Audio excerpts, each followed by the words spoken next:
Members, can you let me know if we have quorum yet?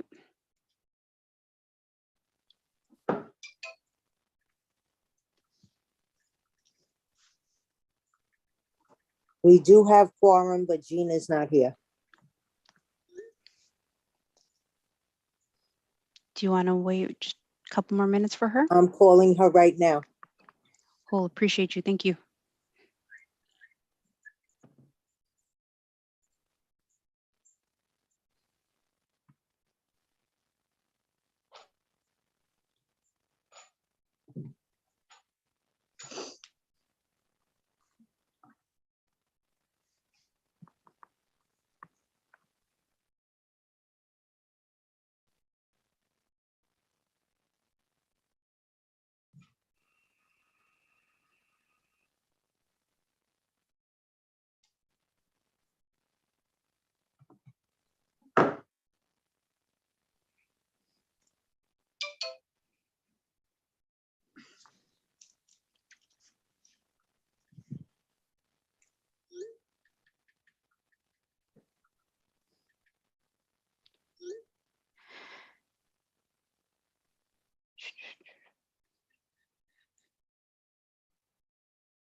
Okay, Gina is man down. She's not feeling well.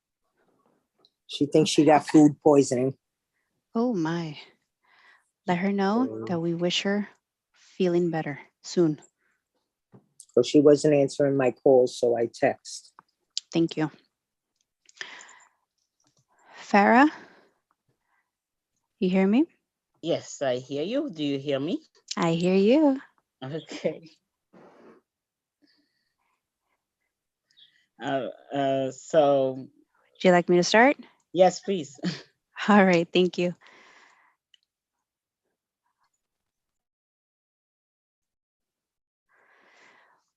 Sorry about that, everybody. It's a little mishap, but things happen. I'd like to welcome and thank you for joining the CECA calendar business meeting, April 13th, 2022 at 6 p.m. We will be beginning.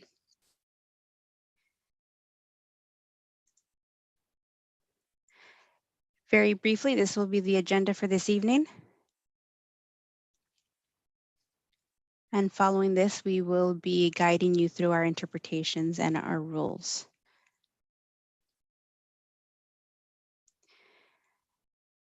Quick introduction of ourselves. I am Erendira Cerrillo, the Administrative Assistant to CEC 8. And along with me, I will be having the liaison to face, Mr. Richard Guevara.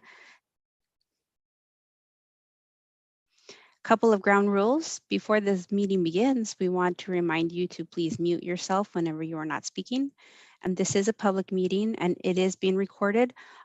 Please be aware that if you choose to attend this meeting, your image or voice or the image of or voice of your child will appear in the live stream footage or in the recording that will be posted to the social media platforms the council chooses to utilize. And lastly, there will be a public comment session in our agenda tonight, and we will share logistics during that portion. We do have interpretation services this evening. Very importantly, we wish to announce that there are Spanish, Bengali, and Arabic interpreters here tonight working on separate lines.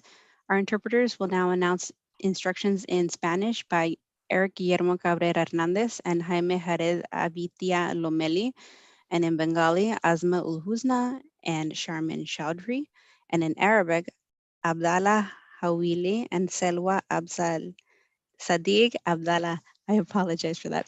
For our attendees who may wish to dial into these lines at any time. Pardon the interruption, Ms. Erendira. Yes. As we're doing housekeeping, folks, I just wish to remind you once again that we will not tolerate any profanity and any disrespect on this platform.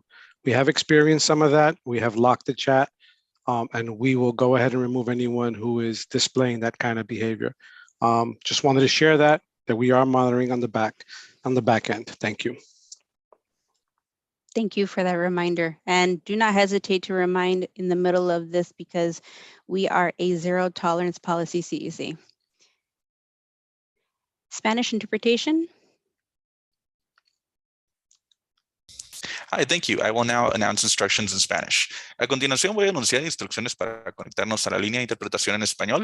Para conectarnos a la línea de interpretación en español, vamos a marcar el número en pantalla 347-966-4114 e ingrese el número PIN 738-301-40, símbolo numeral. Les recordamos mantenerse en silencio y nuevamente marcar al número 347-966-4114 e ingrese el número PIN 738-301-40, símbolo numeral. Les recordamos a todos los participantes mantenerse en silencio desde esta conferencia virtual, así como también desde su teléfono celular. Gracias. Thank you. You can continue. Thank you, Jaime. And in Bengali interpretation, please. Hi, good evening, everyone. Following message would be for Bengali community. সবাইকে শুভ সন্ধ্যা জানাচ্ছি এবং আজকে এই মিটিংটিতে থাকার জন্য ধন্যবাদ। বাংলায় যদি আপনি এটা শুনতে চান তাহলে আপনাকে যে নাম্বারটাতে ফোন করতে হবে সেই নাম্বারটা আমি বলে দিচ্ছি, সেটা হচ্ছে 347-966-4114। এই নাম্বারে ডায়াল করুন এবং যে পিন নাম্বারটা ব্যবহার করতে হবে সেটা হচ্ছে 398-054-560, তারপর হ্যাশ বাটন পাউন্ড কিটা দিতে হবে। আর আপনি যদি এই অনুষ্ঠানে থাকেন তাহলে অবশ্যই আপনার মিউট বাটনটা চাপ দিয়ে রাখবেন। যখনই আমাদের পাবলিক সেশন আছে অনুষ্ঠানের শেষের দিকে, তখন আপনি কোনো মন্তব্য থাকলে, আপনার কোনো কিছু যুক্ত করতে চাইলে আপনি চ্যাট ব্যবহার করতে পারেন এবং তখন বলতে পারেন। তো আমি নাম্বারটা আবার বলে দিচ্ছি, 347-966-4114 এবং যে পিন নাম্বারটা আপনার ব্যবহার করতে হবে সেটা হচ্ছে 398-054-560, তারপর পাউন্ড কি। ধন্যবাদ। Thank you.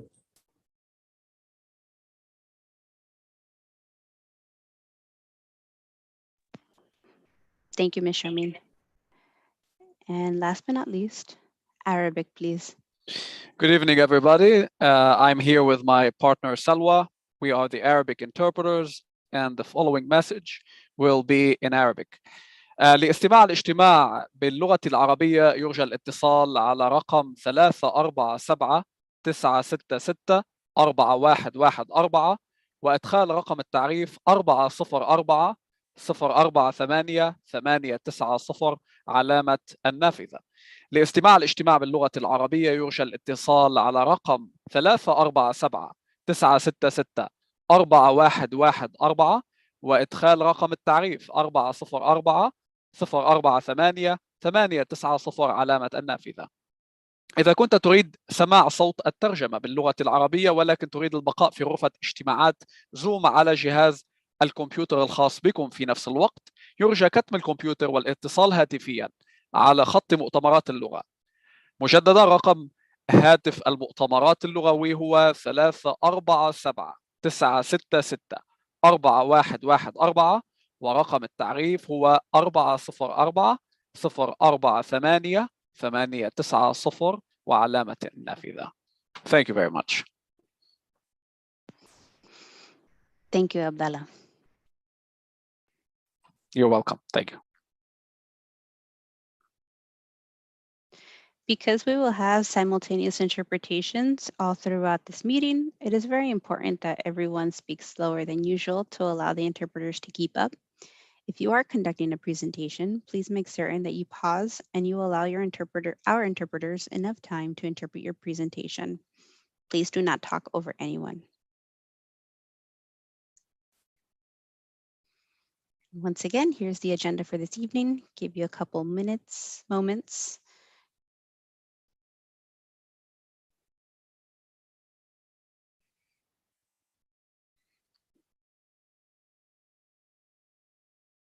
And Farah, it's all you. Thank you so much, Arendita. Good evening, everyone. Thank you so much for being here. And I want to recognize all the principals and parent coordinators and parents who are on this call tonight, because I believe this is the highest that we've had so far this year. So the CC truly appreciates that. And so with that, I will call to order this meeting. And forgive me, I need to, at 6:19 p.m. on Wednesday, April 13th, 2022. So with that, next slide, please. Yes, I called it to order. Will somebody do the pledge for us, please? I pledge allegiance to the flag of the United States of America and to the republic for which it stands, one nation, under God, indivisible, with liberty and justice for all. Thank you so much, Aurora. And will you please do the roll call for us since Yes. Yes, Gina is ma'am, I not got here? it. Yes. I got it. I'm her backup. Crystal Brockington, Present. Latoya Coleman, Present. Sandra De Jesus, Present. Farah Despain, Present. Lourdes Jabode, Present. Sabrina Rocchio, Present. Aurora Ronda's present, Gina Staten is out sick, Jadali Small. CC's calendar meeting Wednesday, April 13th, 2022, time starting 6:19. Absent are Gina Staten and Jadali Small. Thank you. And now we'll do the introduction of the members. Yours truly. Thank you for being here. And we have Lourdes Jabode, CC8 First Vice President and Board President appointee, also Chair of the Youth Committee, Co-Chair of the Special Education Committee. And we have Latoya Coleman, our Second Vice President and our IEP Rep, the Chair of the Committee for Anti-Bullying and Domestic Violence, and also the Co-Chair for the Parent and Community Empowerment Committee. Thank you. And now we have Sandra De Jesus, our treasurer. We have Gina Staten, who's out, but who is here with us in spirit as our recording secretary and also the chair of mental health, the chair of the Mental Health Committee. And then we have Crystal Brockington, a great council member, great organizer in terms of events and stuff. Sabrina Rocchio, who's also a council member and the chair of the Special Education Committee. And Rhonda, of course, who's stepping into the shoes of Gina tonight, but also a board president appointee and the chair of Social Media Committee and a co-chair of the Anti-Bullying and Domestic Violence Committee, and also of the parent, co-chair of the Parent and Community Empowerment Committee.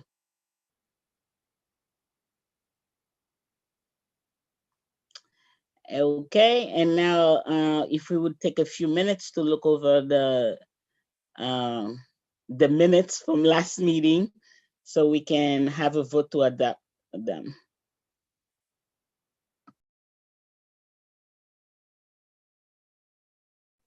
So members, if you're ready, Aurora, you can take the vote. Thank you. I motion.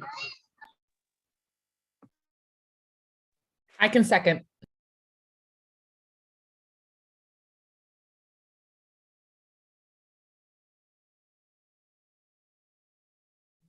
Aurora? I'm sorry, I was on mute. I was talking. The motion is to approve the minutes for the meeting from 3/23/22. It was motioned by Latoya Coleman, second by Sabrina Rocchio. Crystal, I accept. Latoya, Yes. Sandra, Yes. Farah, Yes. Lourdes, I'm here. Yes. do you approve the minutes? Yes. Thank you. Sabrina? Yes. Yes, it is. And I'm a yes. All in attendance approve the minutes for the meeting from March 23rd, 2022.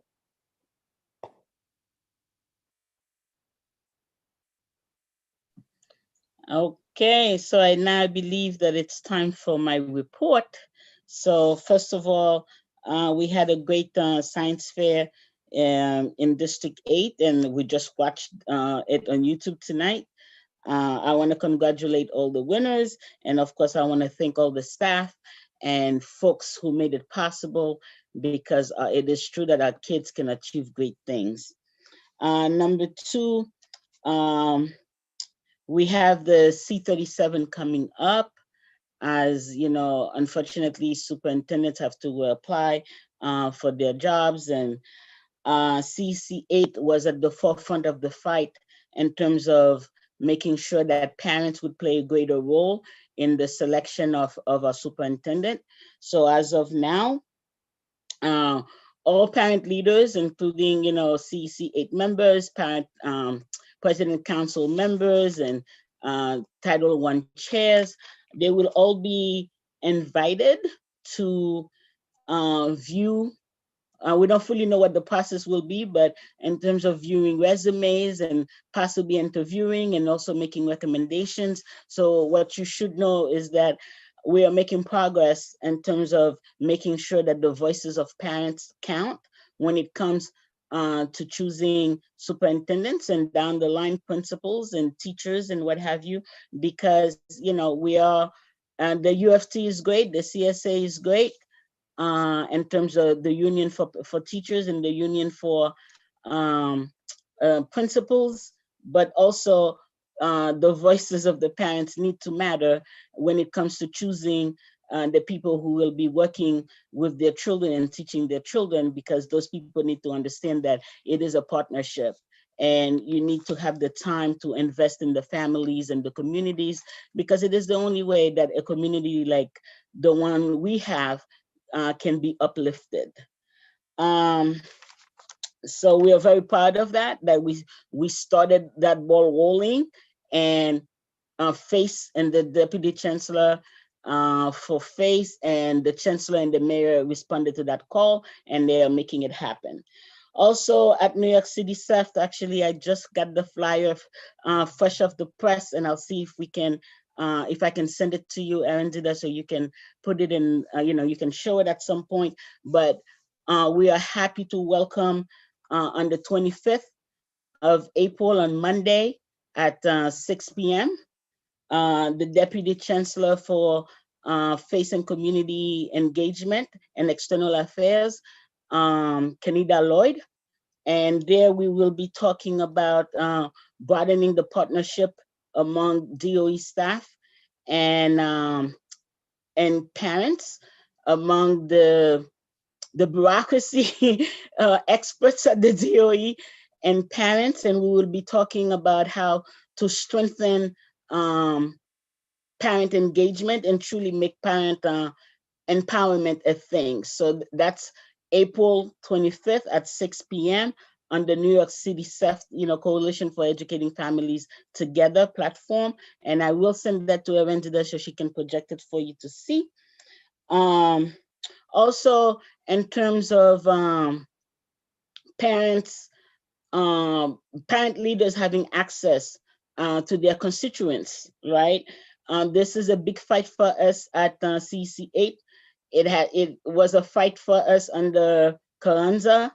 It was a fight for us under Porter, and it continues to be a fight for us under Chancellor Banks, which is that we know by law, in terms of FERPA, it's called the Family Education Rights and Privacy Act, that the DOE actually has no legal standing to prevent PAs and CECs from having access to their constituents.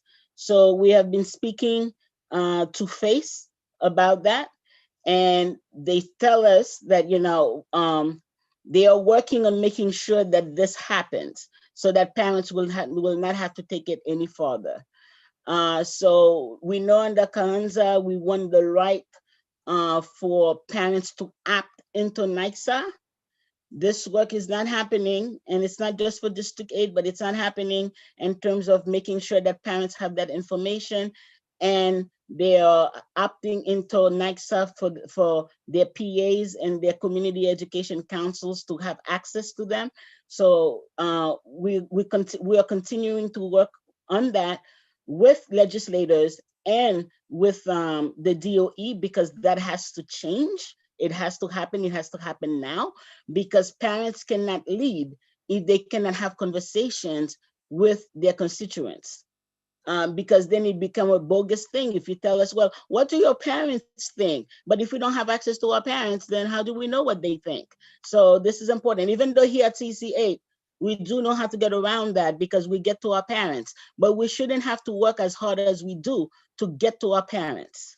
So I want you to know that, and parents, we need you to speak up on this, and we need you to let your principals know and your parent coordinators know that the DOE has no legal standing for that, because the federal law says we should be able to have access. The state law says we should be able to have access. So the only person actually keeping us from having access is the DOE. On what grounds? Parents, stand up for your rights, to know who's representing you and to have the ears of the people who are representing you.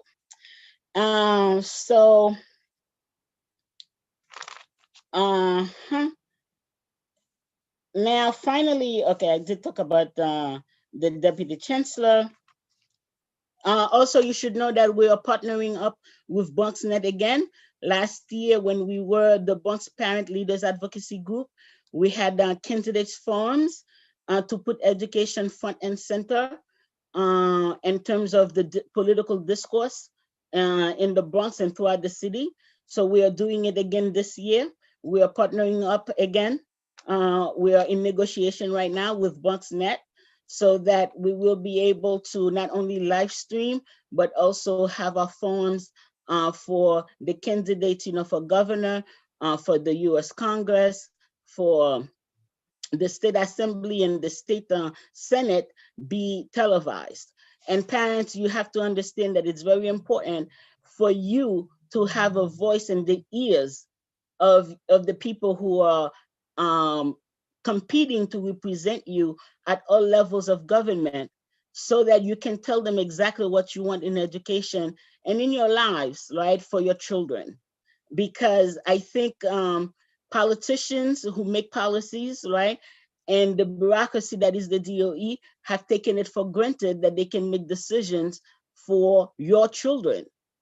And you have to understand that they are your children first and foremost. And you should be able to make decisions for them. Yes, we understand, as a teacher myself, I know how important it is for teachers to have a voice. I understand how important it is for superintendents and principals to have a voice, because we are all in this together. But guess what? The children need a voice and the parents need a voice too. So it is important that you attend these forums so that you're able to speak to the candidates and so that so that they know what you want. And it's not just about the unions. And also you should know that the CC8 is continuing to work on having a parent union, so that we are a legal body that bargains with the government and with the DOE the same way the UFT does, the same way the CSA does, because it is egregious and preposterous that we shouldn't have a voice as parents. So parents, I need you to get in the fight with me. So attend those forums. And finally, tomorrow morning, actually that's before finally, right? The DOE is having a press conference on the Gifted and Talented program, or its expansion. And some members of CC8 will be attending that press conference. That would be Lourdes and myself. And also I want you to know, at New York City SEFT, we have managed to send some of our parents to Washington, DC, or we will be sending some of our parents to Washington, DC with UPLAN, which is the United Parent Leaders Action Network, for training all the way in DC. And these parents will have access to our congressmen and our senators and women, because we do have AOC in the Bronx, and so that they can advocate for education in the Bronx at the highest level of government. And I want you to know, in order for us to have found the scholarships, because we are a poor organization at this moment, it was a lot of negotiating, I should say. So we do want to say thank you to UPlan for being able to put up the price.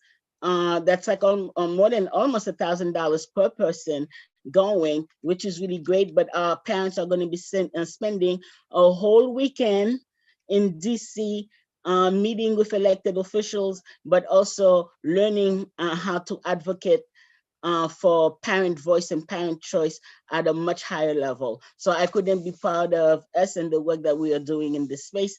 And that is my report. Thank you so much.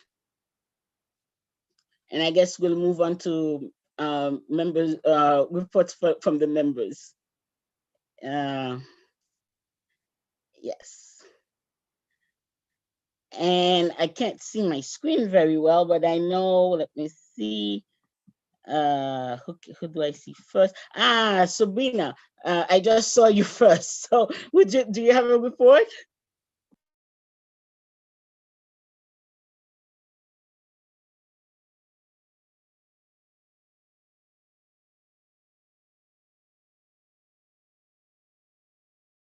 Sabrina, I'm not sure you heard. Yes, no? Oh, I didn't, I'm sorry. Oh, I thought you said Arundita. No, sorry. I'm asking you if you have a report. Oh, I'm sorry. You know, right now, not much at this time, just all the excitement behind all the events that CEC8 has planned. You know, the constant back and forth of the behind the scenes, I think is the most important part right now, and that we're all have our hands in. So I cannot wait to start sharing those invitations and those event dates to get everyone there and have CEC8 really pull up. Thank you. Yes, and that was the part of my report that I missed, right? Yes, so on May 21st. I got you, Farah, don't worry. Thank you. On May 21st, CEC8 will be having a health fair. We've done it before, so we are happy to do it again, especially in the middle of this pandemic. I know that they would have us believe it's over, but we know it's not. And on June 3rd, Friday, June 3rd, we will have a legislative breakfast at the YMCA. So we're going to invite all the politicians to give them an earful of what we want in education. And I believe the health fair would be at the Barreto, what is it? It's a park. Yes, I'm sorry. And then Barreto Point Park. Yes, thank you. And on June 11th, right, we will be having our multicultural family day, our last event of the year. I don't think we have a location yet for that. That's to be announced. But thank you so much, Sabrina, for reminding me. And next we have Sandra. You see, Sandra, I did not forget you today. Let me see. I really didn't do much, but my usual community board meeting, precinct council, and I also had a visit with PS 93, where I was talking to the PC about getting some initiatives for attendance.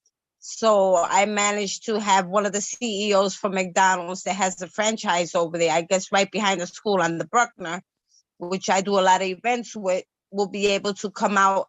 We're going to walk over and talk over about like a breakfast initiative for the kids that come into school and reward them with something. So basically, that's what I have for now. But I also have an announcement. We had our autism walk today. And PS48 came out. Finally, after so long we waited, they came out. It was an amazing day. All the raffles practically went to PS48 students. They all practically won. So they were gifted with bicycles, scooters, and cash cards. So I think basically that's it.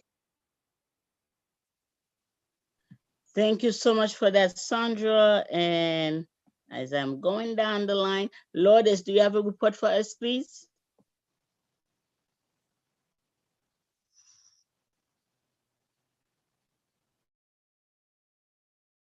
Yes, I do. As a matter of fact, just like good evening, everyone, and thank you for being here. Um, my report is in regards to a meeting that we had as CEC appointees. We had a meeting with our new person. His name is Nelson. We had a conversation and many topics that we would like to work in collaboration with the Borough President's office.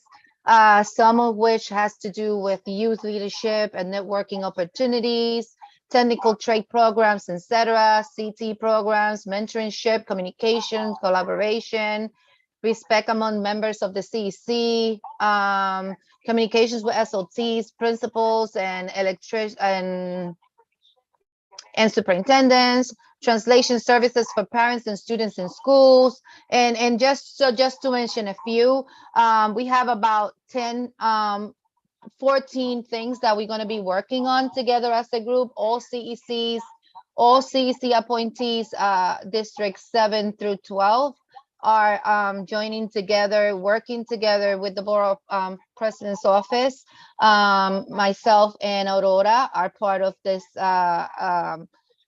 of the Borough President's appointees in this council, and we will be working together, bringing our concerns, the concerns of the community, of District 8 community, District 8 schools, and so on and so forth to our Borough President to try to, bridge a gap between everyone and try to support as much as possible. Our Borough President has been very clear that she has an amazing goal set for her to do, and she wants to include everyone in the district, everyone in the borough, and this is how we're starting to work together. Thank you.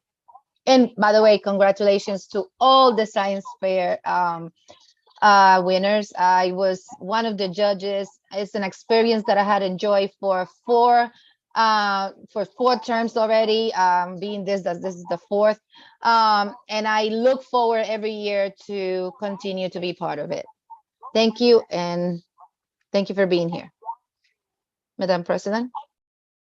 Thank you so much. Just so you know, Arendida, I did send you the flyer concerning the roundtable with DC Deputy Chancellor Lloyd. If you could, at the time of the announcement, show that for us, please. And I also texted it. So, and then next we have Crystal. Crystal, do you have a report for us, please?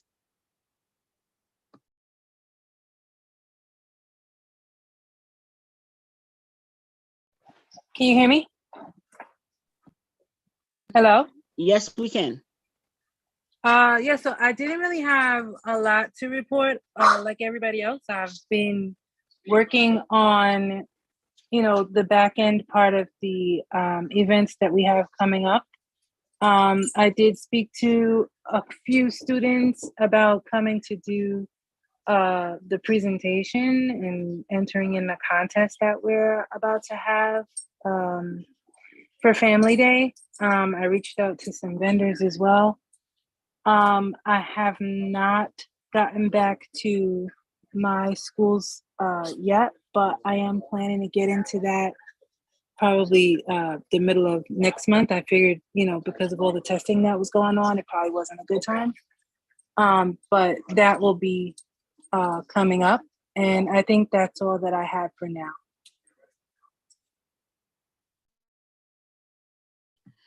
Thank you so much. And I am trying to see, who did I miss? Tell me, because I'm so bad at this. Aurora. Aurora, go ahead, Aurora. Thank you. That's the second time, Farah. 2 months in a row. How are you forgetting me? Never, Aurora, never. Happy Holy Week to everyone. I'd like to wish everyone a happy and blessed Easter. I have been out networking with families and parents and speaking with kids in the District 8 community, helping. I'd like to thank Principal Ratchin and Ms. Brugman for helping me with a problem that a parent and a student had. Thank you very much, PS 72.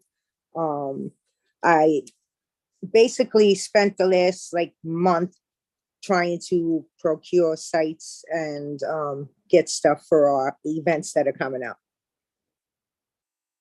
I attended the borough president's inauguration and networked with people too.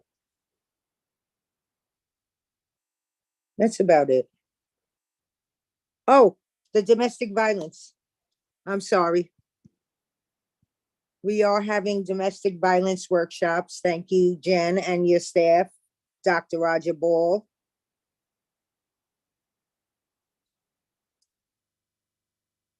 And I also got Mr. Robert Spencer, who's going to be on tonight making a presentation because I went to Community Board 9 and seen his presentation and asked him to do one for us. So he is here tonight. Welcome, Mr. Spencer, and I look forward to seeing your presentation. Thank you so much, Aurora. Is there anybody else that I missed? Oh, yes, Latoya. Hi, Latoya. Hi, can you hear me? Yes, we can. Okay, good evening. I just want to say thank you to everyone. Thank you for coming. I just would like to say, with my report, I would like to personally give a shout out to the principals, assistant principals, and parent coordinators for being here tonight. I want to not only thank them for coming, but the parents who made it all possible to have CEC as a voice throughout the communities in this district. I hope you all are attentive and actively thinking on how we can genuinely find ways to engage parents at the CEC and PA levels. It was sad to say I was on a town hall today and a parent puts in the chat to say, what is CEC? This what made me brought to the principals, the parent coordinators, and assistant principals. It has to start with you all of voicing the CEC and what we does and our parent voice as what we do in the district. We are willing to, we are one, we are unity. And if they don't know what CECs and CEC stands for and what it means, how can they come out and have a parent voice in their communities? That's all I have to say. Thank you for, thank you for being here. And let's start putting CEC on the map and having a voice in the community. Thank you. Thank you so much, Latoya. And I think with that, I have everyone, yes? Yes, I think this is so. So, and today, if this is not so, correct me now or forever, hold your peace. Okay, so announcement. Aurora, will you do us the honor of reading for us, please? Because I know that Latoya, who usually reads them for us, is not able to because of where she is at the hospital. No problem. Thank you.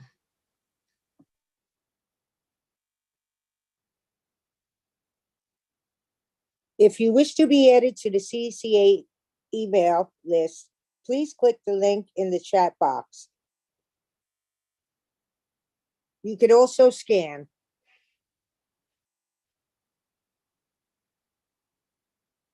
Please email cc8@schools.nyc.gov to volunteer with one of our committees. Social media, youth, anti-bullying, domestic violence, special education, PACE, also known as Parent and Community Empowerment, and mental health.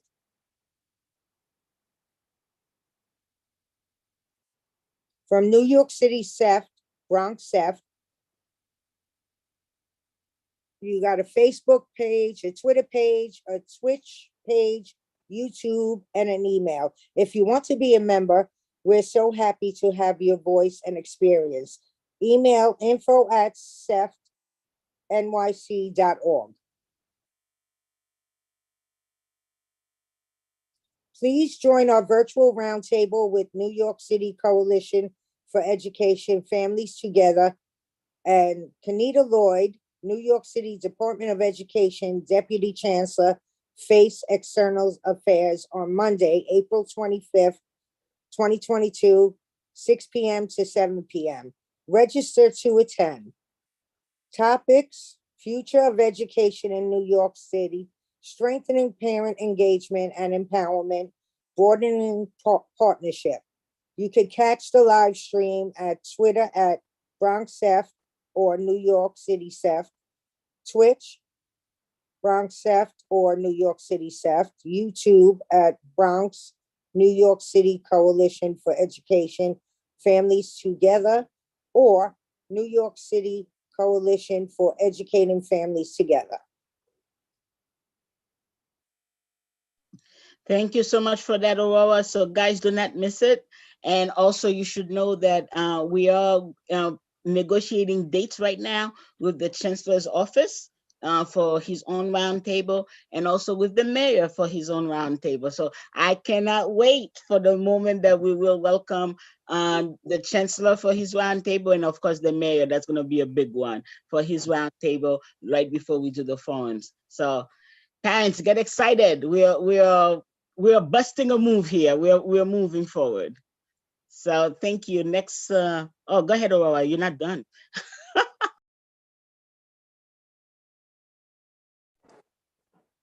Crystal has to be promoted again. Her phone died. Okay, Community Education Council 8 vacancy announcement. 3 positions available. Apply today.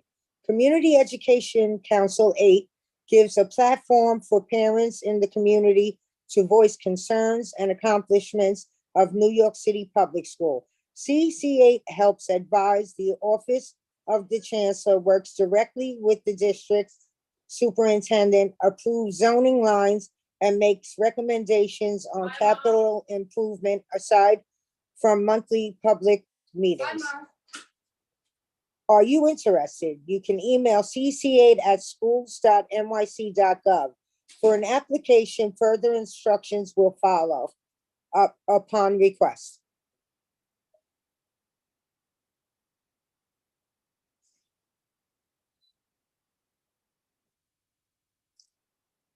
April is Autism Awareness Month. Help raise awareness. If you have a child who is on the spectrum, the DOE and NYU have partnered to provide services for our children. NYU, Steinhardt, ASD, Nest Support Project. More information can be located on the Families DOE website. Search specialized programs.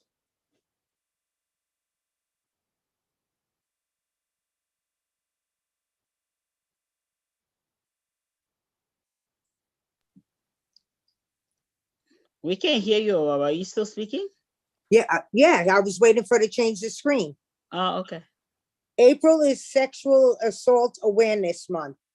For more information, National Sexual Violence Resource Center, Sexual Assault Awareness Month,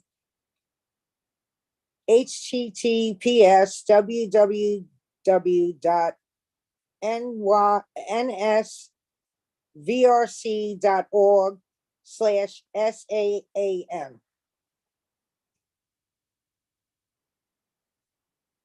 Save the date. Community Education Council District 8 presents Spring into Health Fair, Community Knowledge Empowerment. Save the date, Saturday, May 21st, 2022, 10 a.m. to 1 p.m., Barretto Point Park, the picnic area near Tiffany Street and Vale Avenue.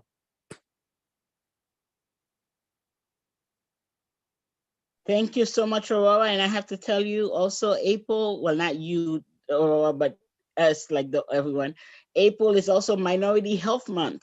So if you are, part of the BIPOC community, you are non-white, this is the time for you to, according to the government anyway, that has designated it as Minority Health Month. You should be paying attention to your health. Of course, you should really be paying attention to your health every day, but this is Minority Health Month as well.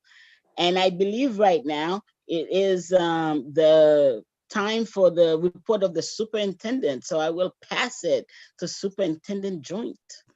Thank you, President. I appreciate you very much. I want to thank everyone who's here tonight. Thank you for coming out. We appreciate seeing every school in District 8 represented tonight in support of the CC. And so thank you. Hopefully you come away with some new learnings and great partnerships. And so I'm going to share my screen. And so State of the District for April 2022. And so always thinking about our goals in the district. Let me just go to slideshow mode. Many of you see this way too often because I start every presentation I do with this, thinking about where we're going for 5 years in District 8. It's not about one, but really thinking about having a plan. And in District 8, we're ensuring equity and excellence for all District 8 students, and all students will read on grade level by the end of 2nd grade, and that's level M. And that's all centered around our theory of action in literacy, particularly with our littlest learners, 3K through 2nd grade. So that grounds our work. Around the district, Bronx Borough President inauguration, Aurora mentioned this. It was a historic day when our new Bronx Borough President, Vanessa Gibson, was sworn in earlier this month. And I was excited to run into some CC members. I have a picture at the end. And so thank you for the CC members who came out. But it was a historic day to support Vanessa Gibson. And we're excited to work with her. Domestic violence, we've heard about this, and Vanessa put this in the chat. District 8, CC is partnering. Latoya and Aurora chair the Domestic Violence Committee, and so they are helping lead this work as we engage students and parents over the next few months around domestic violence, thinking about warning signs, prevention, exit strategies. And we are partnering with Dr. Ball, who we all know and love, who's a District 8 partner and always will be part of District 8 on this. And I have put the dates here, but the flyer is in the chat for parents to attend.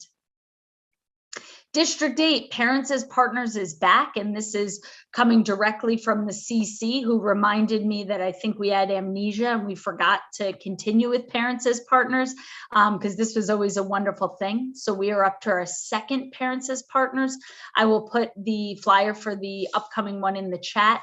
Our first one was centered around literacy. It was hosted by PS 36. Thank you, because they are on the call tonight.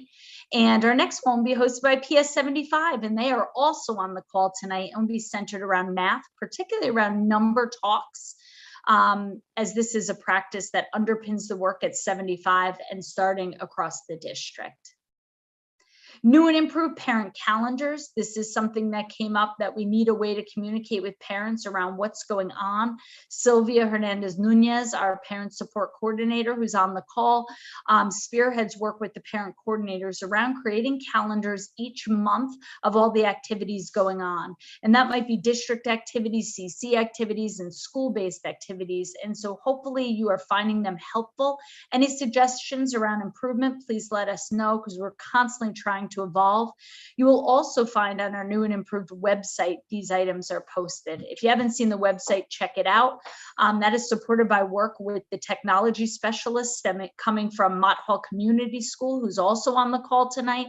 Mr. Munoz helps support our tech and our website. And so thank you to Mr. Munoz and Mott Hall for lending him to us. District 8 Science Fair. We heard about this. Farah mentioned it. Lourdes mentioned it, the 4th annual. And thank you to the CC for supporting it, for judging it. Farah was one of our keynote speakers. Hopefully you heard her at 5 o'clock today. If not, you could still go watch it on YouTube. It was really impressive. I'm impressed with our scientists. Thank you to Take Two Films for traveling around the Bronx and filming this. And our winners will be headed to the Bronx Expo on June 1st. And we are excited. Dr. Tabaya and Donna Murphy are spearheading that event, and we are excited to be part of it. And so hopefully you guys come out too to the expo to support our District 8 scientists, as well as all the scientists around the Bronx. But thanks to the CC for making this possible. And some of you done it for 4 years, as Lourdes mentioned. And so thank you for coming back each year. thinking about hiring. D8 hiring fair will be held in person when we come back from spring break. Thank you to PS 138 for hosting. They are also on the call tonight. And the reason I put it on here is if anyone on the call knows any viable teaching candidates, send them to our fair. We need teaching candidates across all content areas. So send them, send them, send them. We will be represented to get the best candidates possible. My Brother's Keeper is in full swing in District 8. And so I note that here that we are working with our young people in our middle schools and high schools. We're engaging in empowerment work along with their school-based mentors. And we're really thinking about work around ensuring our curriculum is more culturally responsive. All of our schools engage in a equity audit, and now we're thinking about what is it that we're engaging students in the classroom each and every day that's relevant and brings joy to their learning. And finally, Summer Rising. Enrollment for Summer Rising will begin on April 25th via an online portal. Parents can enroll directly, or you can get support from your school through your parent coordinator.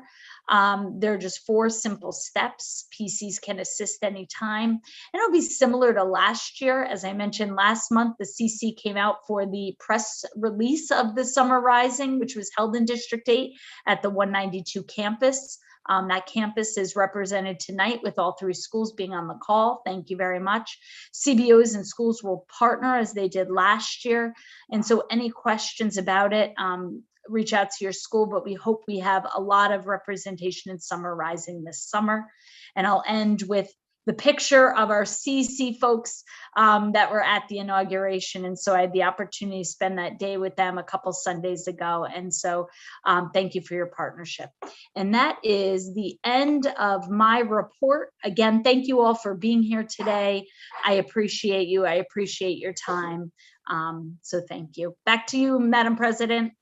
Thank you so much, Superintendent Joint. And you know, I forgot one thing in my report, Superintendent Joint, is the fact that the CEC and principals and PCs are going out to Sandview Park to hang out together and try to do community building. And thank you to Arendida for reminding me. There is so much going on the CEC that sometimes I can't even get my report straight. But I appreciate everyone on the CEC, and especially Miss Arendida, because you know we couldn't do this without you. And of course, the superintendent and Miss Ruiz and Miss, oh my God, Miss Sylvia Nunez, right? Did I say that correctly? Okay, everyone, and of course, Richard, because without you guys, we would not be able to do this. Yes, we butt heads, and yes, it's not easy, but guess what? We're still a family, and we get it done, and we love each other. So I had to let everybody know that. And now I think we have our presenters who are jealous because they want some love too. So we're gonna give them some love. Who are we welcoming, Arendida? Thank you. Give me one moment. Yes. Everybody wants to CEC 8 love, because we know how to give love. So soon we will have from the Bronx District Attorney's Office, Mr. Robert Spencer from the Consent Program. He is the supervisor. Okay, you have the floor, Mr. Spencer, because I think Ms. Arendida gave you the perfect welcoming. Great. I'm just going to share my PowerPoint.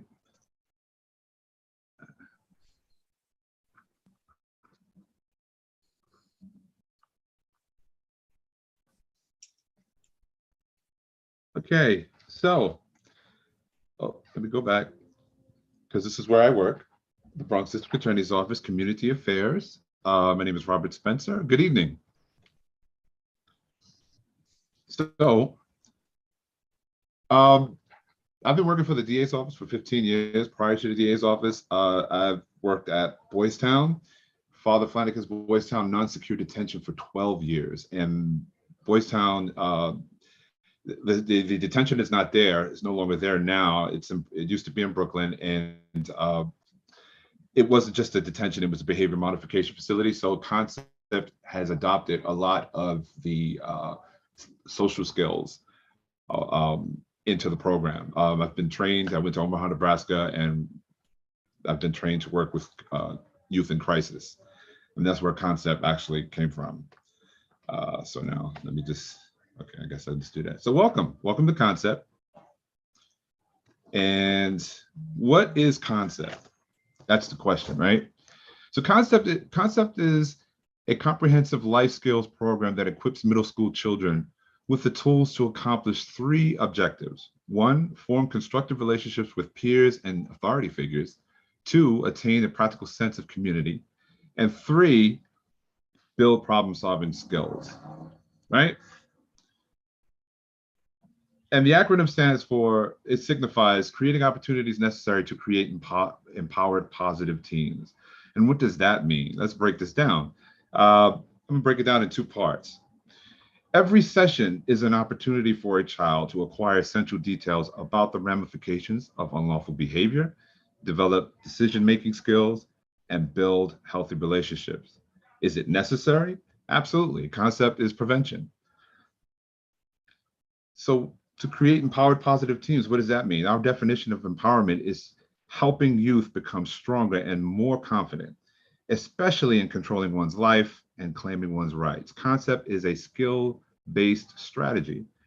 After participating in this program, students will be able to do 3 things: differentiate between healthy and unhealthy relationships, explain the consequences of delinquency, and routinely practice and use behavioral techniques in challenging situations. We want to set kids up for success. So the Concept program is a 9-session course that requires students to participate in role-playing activities, group discussions, and life skills training.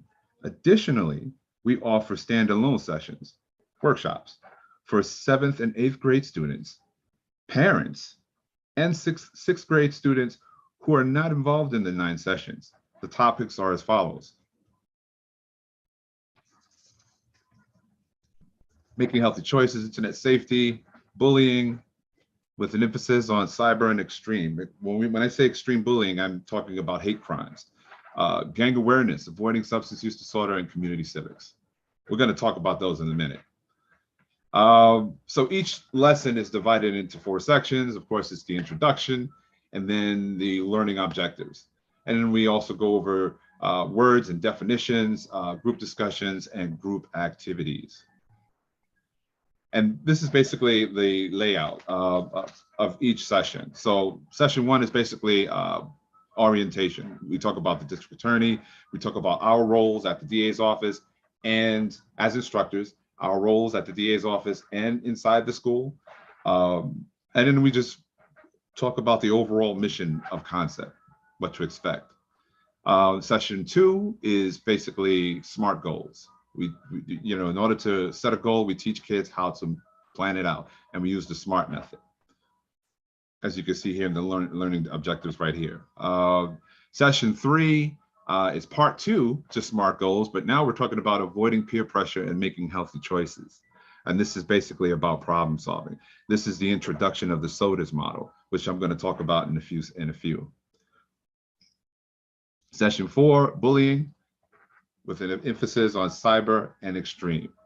We're going to discuss the physical, emotional, and legal ramifications of bullying, identifying where bullying occurs, pinpoint the types of people who are likely to be a target, differentiate bullying from a conflict, because that's very important. We use the PAIN model, which is power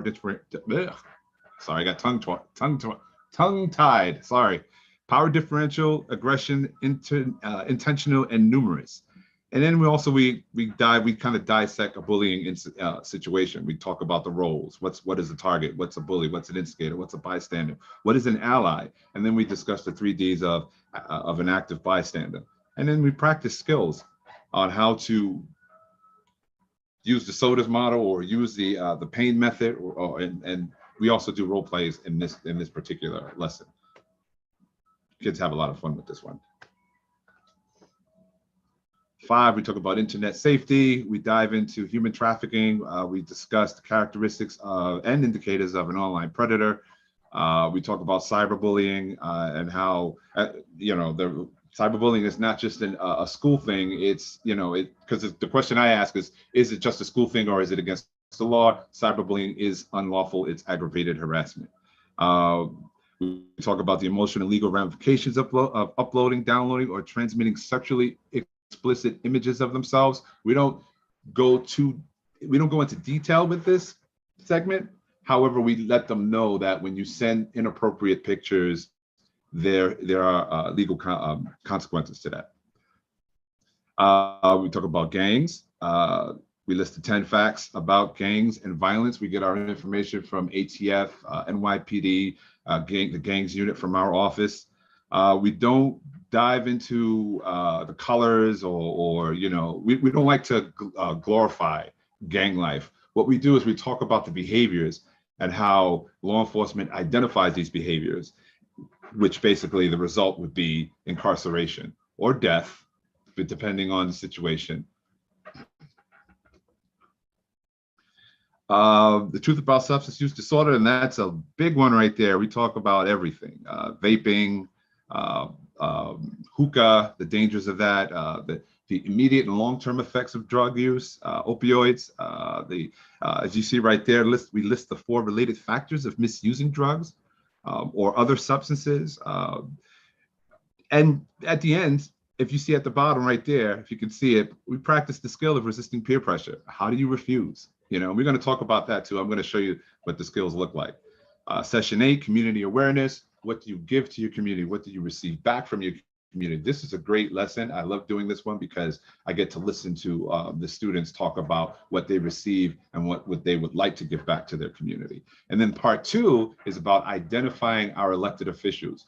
Who can make a change? How do we form a letter? How do we create a goal and execute that goal by visiting the community boards or just basically do like youth gatherings and rallies, but peaceful rallies, and basically get the message to our council members or assembly members. This is basically what this one is about: community and civics, giving back to your community. So now let's go over the skills. We have a lot of them. Goal setting, this is the first one, right? I already told you about the SMART goals, right? Specific, measurable, achievable, relevant, timely. It's very important for kids to learn how to set goals for themselves so that they can actually plan for the future, because there are a lot of kids that don't do that. And of course, we can do this in person or we could do this virtually. This is the virtual version of it. I can actually type into these boxes as I'm communicating with the class. And if you look towards the right side of the screen, you see what might stop me after this, before I accomplish this goal or during this goal. And what can I do to get around that? We're going to talk about that because that relates to SOTUS. We discuss resisting peer pressure.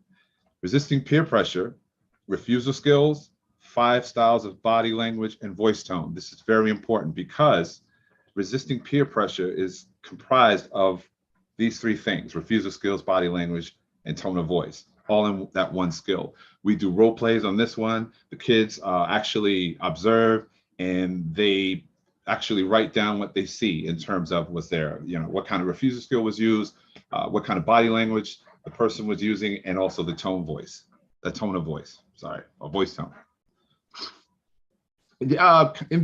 Basically, you can see it like a sandwich. The sandwich is resisting peer pressure, and everything in the middle, refusal skills, body language, and voice tone right there. So that's your lettuce and tomatoes and ham and whatever the condiments are. And just putting it all together. So we have our refusal skills, and basically the most important style of body language and voice tone is to be assertive. We tell the kids to be assertive when you are refusing to do something you do not want to do. Then we have the SOTUS. SOTUS is a problem-solving method. And basically, this is what it looks like.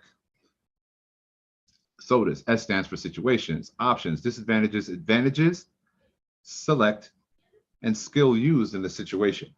The reason why the disadvantages are first and the advantages are second, because when a kid is being peer pressured, into doing something he or she doesn't want to do. And usually the person that's doing the peer pressuring is the one that's actually only talking about the advantages, not talking about the disadvantages. So when the kid is all in his or her emotions, very excited, they're not thinking about the negative outcome. They're thinking about only the positive outcome. So this right here is the meat and potatoes of concept. It's basically it's a problem solving method, and it's concrete. I taught this in non-secure detention for 12 years, and it works. And we've been doing it since 2011 in this program. Then we have the 4 signs of bullying. Pain, it's called PAIN. Power differential, and actually the acronym is appropriate because bullying is painful. So we have power differential, aggression, intentional, and numerous. This is basically what kids can use, teachers, parents. This is what you can use to identify a bullying situation. And this is what it means, power differential. Does the bully have more power than the target? Is there aggression, physical or verbal? Was it intentional? Yes, it is. Because if you look at the definition on the right, bullying entails the following: repeated and systematic harassment. And then the final one is numerous, which means, is this happening over and over and over again? Because sometimes kids would say, oh, this person is bullying me, and that person wasn't really doing it. That person was just teasing that person that one time and being insensitive, and that should be addressed, but it would just happen that one time. But usually there's a pattern when it comes to bullying. It happens over and over and over again. And these are the signs that we teach the kids to look for. And we encourage our youth to be an ally, an active bystander. And these are the 3 Ds of being an active bystander. You could be the one to intervene, or you can actually cause a distraction, or perhaps you could just delegate the task to someone else if you feel like you don't have, it. And I always advise youth to, if you see that there's more than one and you're outnumbered, if you're trying to help that one person, the target, and I like to call the person the target and not victim, because victim makes me feel like, oh, there's no, you have no power, there's no hope. And no, you do have hope, because there's power in numbers. And that's what we encourage our youth to do. Responding to teasing or harassment. That's if the youth is in a situation where he or she is being teased or being harassed. And harass is another word it's the legal term for bullying. And this right here is the last alternative, but which is at the bottom, going to the precinct. But as you look at this right here, these are the steps for reporting cyberbullying or bullying in general. But at the bottom, when you see that, if the school or parent of the bully does not take corrective action, as a last alternative, go to a local precinct and request for a report of harassment. You can do that, but you have to say that it's aggravated harassment. If it's cyberbullying, if it's not cyberbullying and it's harassment, and basically that's what you need to state at the precinct. But that's the last alternative. I'm quite sure, and I've been in a lot of middle schools and high schools. There are so many strategies, techniques in place to prevent this from happening. So finally, we have the reporting a crime or something unsafe, and that's during the community and civics part 1, when we talk about snitching versus reporting a crime in your neighborhood. This is a big topic because a lot of kids think that if you're reporting a crime in your neighborhood, that's snitching. There's a huge misconception. So we kind of like nip that in the bud. We get in there and we set the record straight and say, no, this is basically what you should do, and this is the reason why. Oh, forgot about this one. This one relates to the substance use disorder when it comes to coping with stress, because you could talk about the long-term and short-term effects of drugs and how many drugs is out there and addiction and misuse of drugs. But the conversation also needs to take place about how do you say no and mean it? And how do you cope? How do you deal with stresses? Because there are kids that think that drugs is the way out on how to deal with stress. So we kind of like discuss that, resisting peer pressure and how to say no, the refusal skills. And I just got a brain fog. And the SOTUS model, which is the problem-solving, decision-making method, we talk about that in every single topic, because basically that's the question at the end of the day. Like, okay, these are the things that are happening, so what are you going to do about it? Finally, at the end, at the conclusion, as a requirement, students must complete a questionnaire before and after the 9-course program. They can access the survey online. We have it on Google Docs, Google Forms. After the program, we collect and analyze the data. Researchers prefer the focus areas to be the same in both questionnaires for data comparisons. In the analysis phase, the purpose of this measuring implement is to capture information about the students' viewpoints of the following key areas, which help us track the progress of this program: demographics, relationships, environment, engagement, social/behavioral norms, skill building opportunities, routine/structure, linkages to community, and mental health resiliency. When we consider adolescent concerns such as bullying, gun violence, and gang affiliation and other forms of juvenile delinquency, the usefulness of this program becomes clear. Thank you, and this concludes my presentation.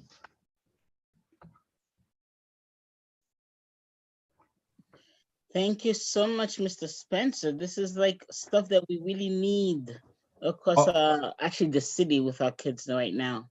Oh, yeah. So thank you so much. Yeah. Okay, well, I guess we'll have to wait for, you will be around for questions later, right, Mr. Spencer? Yeah, sure. Okay, thank you. So I guess we'll get to our next presenter.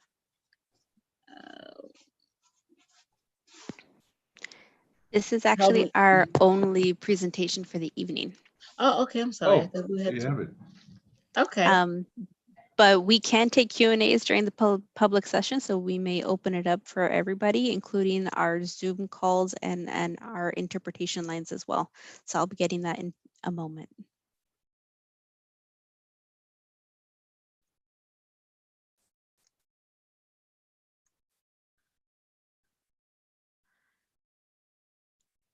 Hi, everybody. Hope we're doing okay out there. So we will now be joining into our public agenda session, our public participation today, Wednesday, April 13th.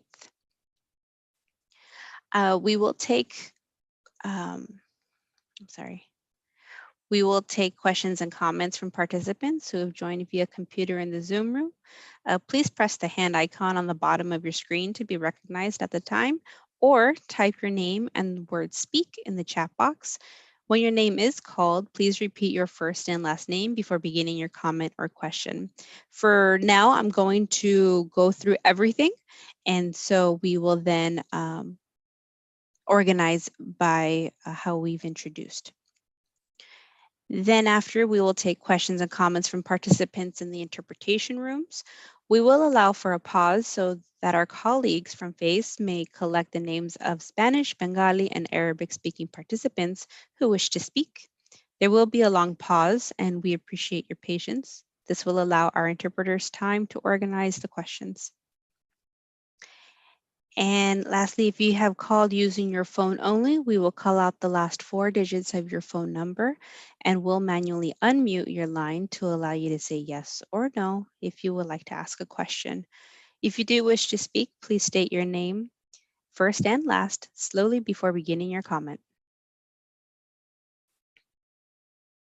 And so we may start with our Zoom room.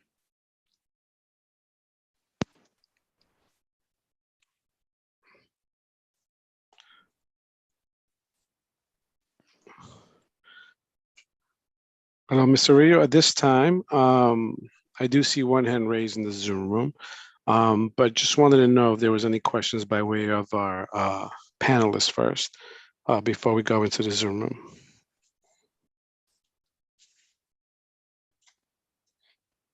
Okay, we'll go ahead and begin. So first hand that I see raised is Maria Sanchez. Maria Sanchez, you are unmuted at this time. You may ask your question.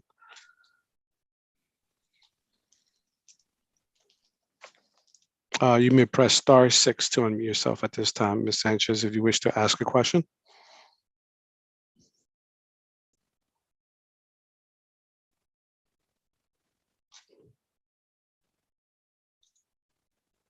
Okay, one last time for Maria Sanchez.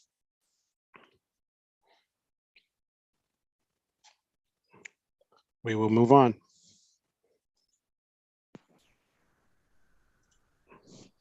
One second. I do not see any other hands raised at this time. I am seeing some traffic in the chat. And so the question that I see here, and I'll just go ahead and take a stab at it.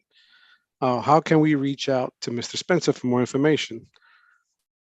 Seems to me like there's a request for contact information, Mr. Spencer. Okay, I'm about to type it in the chat. And the chat is now open, folks. So we can go ahead and ask some questions there. As that is happening, I do see a hand that's raised.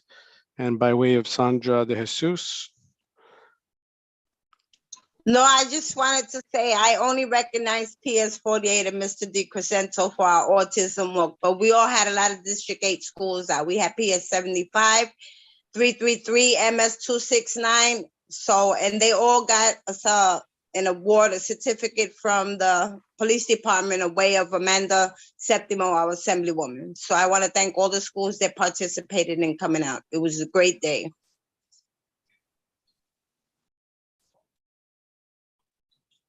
Thank you for that. Richard, there is another question from one of our parent coordinators. Suzette, you can say your question.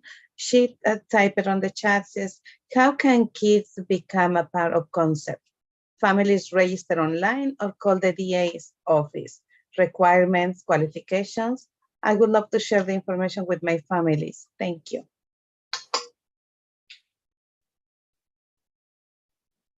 I'm about to put my email. You can actually email me at Community Affairs. You can actually call the office as well. I'm about to leave my number in there as well. The program is free. There's no cost. It's part of the District Attorney's anti-crime initiative. So yeah, let me just get this in there. Thank you, sir. Ms. Cerrillo, would we like to go to the interpretation lines at this time? There is one more question by the way of Dorothy Puleo. Can we please provide more resources for our 3K and 4K kiddos? This may be directed to District 8 office. Yes, sure we can. We are lucky enough that we have Dr. Roz in our office, and she particularly works with our 3K, pre-K, and K-2 students. She's regularly in schools. She has town halls for 3K, pre-K parents, and so look for information on that. But I'll put my email in the chat. Reach out to me directly if you want specific materials. Dr. Roz can certainly put it together, and we could also put you in touch with other items that might be helpful. So I'll do that now. Thank you so much.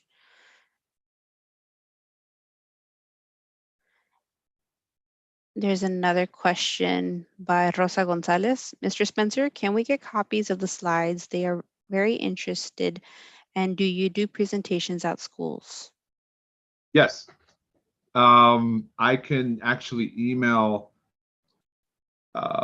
this information to, I forgot, I don't know who, I forgot the person that invited me.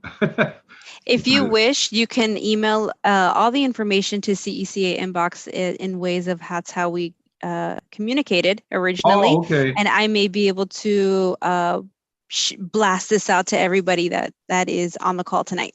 Yeah, the reason why I say that is because the emails that I was getting, that's what I saw, CEC D8. 8, yeah. Yeah, and I was like, or 8, and I was like, okay, but that's not, I didn't know who exactly I was sending it to. But all yeah, right. that's the council's inbox. I got you. No problem. Correct. Before going into the interpretation rooms, do we have any more questions in the Zoom room? I do not see any hands raised at this time. Thank you. Mr. Spencer, could you tell them how you offer workshops to schools and the timing and so forth, like you did at the Community Board 9 meeting? Okay, so if you want to do, let's say, a workshop for May, basically just send me an email now, which is like 30 days before the specific day you've selected for us to come in. Again, you could send an email requesting for the workshops. I will send you a brochure of the program.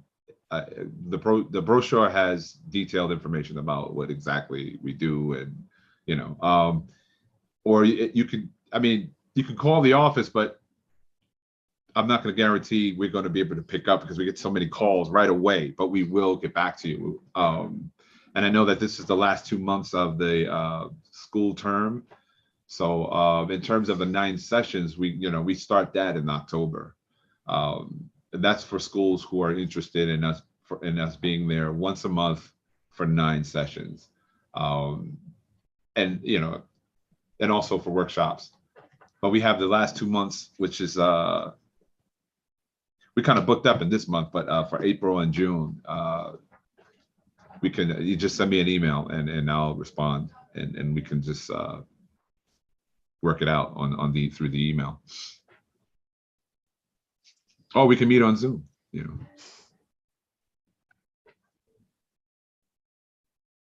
Thank you so much. Mm-hmm. So at this time, we will see if any of our interpreters may have questions, starting with Spanish.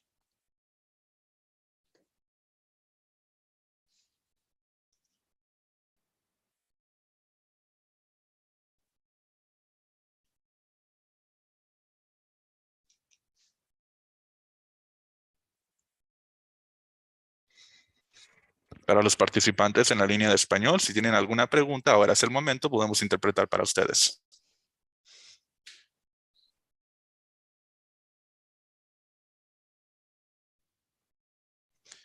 It seems we have no questions on the Spanish line. Thank you, Jaime. Bengali, do we have questions? Questions at this moment.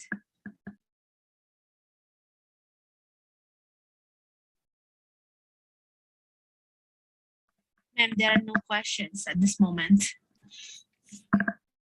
Thank you, Asma. And last but not least, Arabic.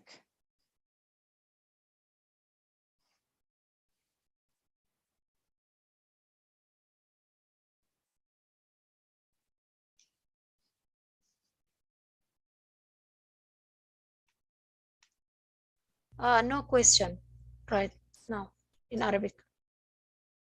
Thank you so much, Salwa. You're welcome. And just to double check, Mr. Guevara, do we have anybody using phone lines? No, we do not have any callers at this time. Okay.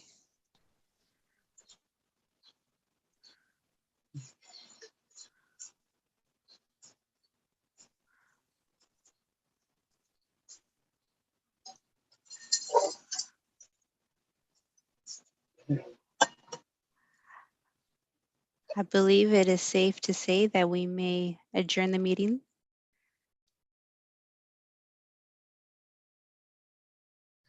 Your wishes, Motion to adjourn. I second.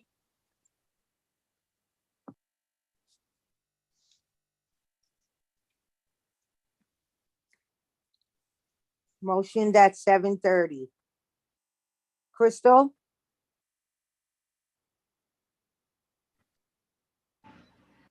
I say yes. Latoya,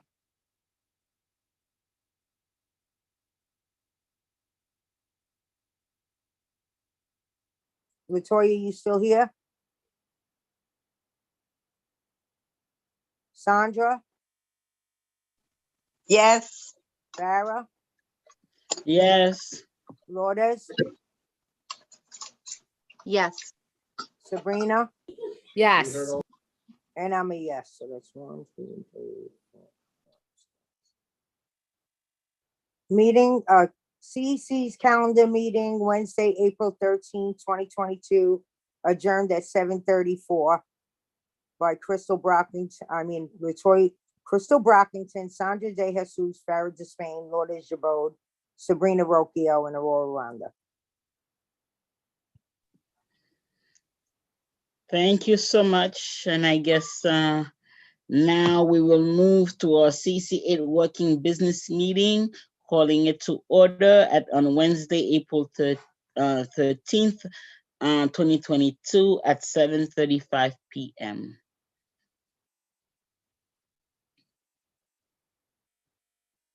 Roll call, please.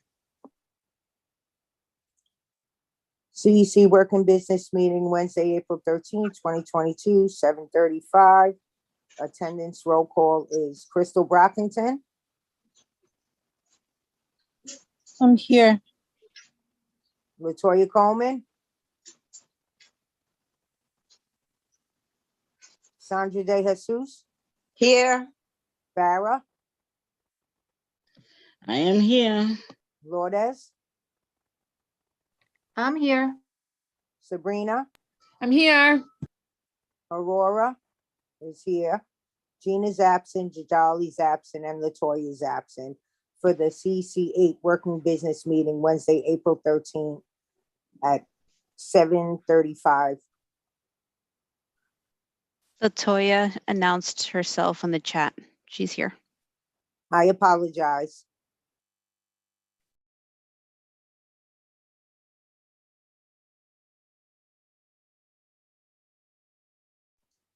Please add her to the attendance. Will do.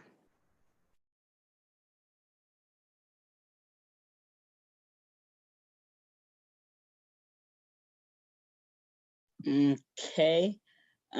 Crystal, you might want to rename yourself because you're at this point in time, your name is also Aurora Ronda. There's no option to do that. I don't know how to do it. I'm on my phone. Oh, okay. Maybe Arendita can do it for you. Is that possible, Arendita, to rename her? Yeah, give me a moment. Okay. I don't mind being Aurora Dose. No, you, Well, Crystal. let me tell you, when we had Chancellor Porter for our roundtable for New York City South, and we had sent everyone, their own panelist link, but for whatever reason, the entire staff of the DOE that showed up came up as Angelica Jackson. And so we were just like, will the real Angelica Jackson stand up? It was so odd, like having to rename everyone. So, and somebody said the same thing, we don't mind being Angelica for the night. So. All right, so we are, oh wow, we have a lot of people still with, oh, somebody has their hand up, like has a question? Or did they forget to? I can't see who has the hand up, so, but. The name Is it Miss O'Grady? No, Miss it's O'Grady was always Daisy. raising her hand. It says Daisy F. Would you like me to unmute her? Yeah, sure. We don't usually do this, but why not? My apologies. I had to step away for a second. Okay. How can I help? We have an attendee named DZF who is raising their hand. We're in the business meeting, folks. Madam President, would you allow someone to speak during the business portion? That typically happens during the calendar meeting. Yeah, yes, I do know that. At the same time, I wouldn't want the person to not have an answer to the question if it's important, especially. As you wish, Madam President. Thank you. Sure. And the name was, once again, because I don't see the hand raised any longer.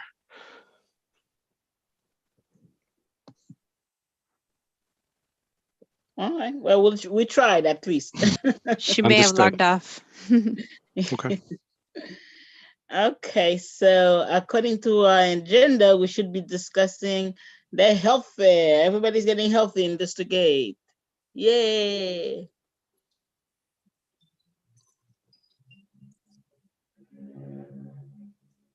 Anybody wants to start the discussion where we are, what we're doing. Angela, do you want to tell us about the park? Because you did such a good job looking for the park, getting the park.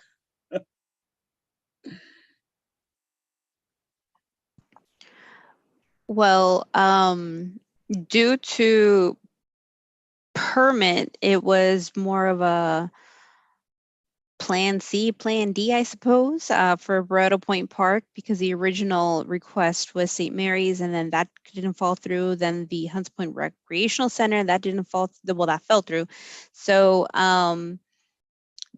luckily, the woman that was assisting me in terms of the permit, she is experienced with health fairs and helping those types of permits. So she guided me with her recommendations, and that's how I was able to gain feedback from everybody else in the council.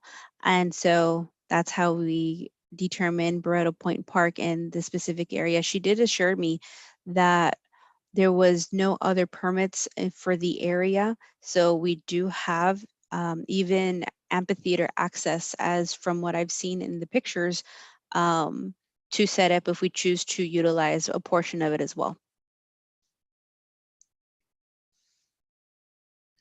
I love it. I'm hearing dancing and music as part of getting healthy. I don't know how we're going to do that, but yeah, it sounds good to me. So what it comes down to is now that we have a location and a time, is drafting a list of vendors that we have been hopefully reaching out to. Well, with a stage, you could always have Zumba if you know of a vendor, if you know of someone who could, provide that.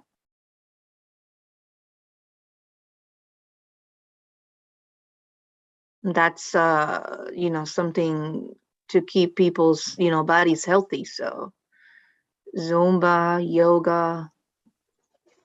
I agree. I was trying to Zumba. react and put a heart, but I don't see my thing where. No, there is no reactions on that. No, there's not on. Yeah, when you do webinars, when they use the webinar system, the reactions go away. Is that what the difference is? I learned something. I'm null and void when it comes to technology. Yeah, there you go. Okay, all right. So, all right, just picture a little heart. Is that the way we do the heart thing? Okay. That's it. That's my heart That's thing. it. Yes. There you go. Oh, okay. I did that one right. Okay. Sandra, you had a thought? Yes, I can have somebody come out and do Zumba and somebody else to do yoga. So like we're talking about it, I'm reaching out to all of these people like I did all day today when we were doing the autism walk. There were so many organizations coming out that I literally emailed every medical field that was out there, all the medical care programs that were out there. And I emailed them the flyer, and they're supposed to call me back to verify that, let me know if they're coming or not. I also did a couple of other people, but I'm pretty sure that from the rec center, we can get the people to do the yoga like they wanted to do when we first decided to do it there. And I believe I have the whole program that'll come out to do Zumba. So now just like I said, we're all working on something. Yeah. So So now that the heart goes out to you.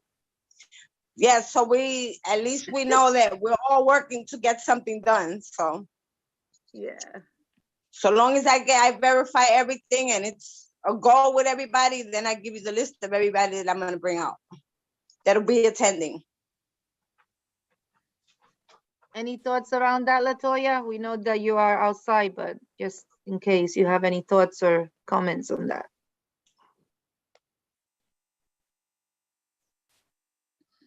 Folks, also Ms. Brockington has her hand up. Oh, Crystal? Yeah, so I just had one or two things in regards to the actual event. Is there a full checklist of outstanding things that we still need to accomplish that could be shared with us tomorrow or going forward at some point? So we're not handling these things one at a time?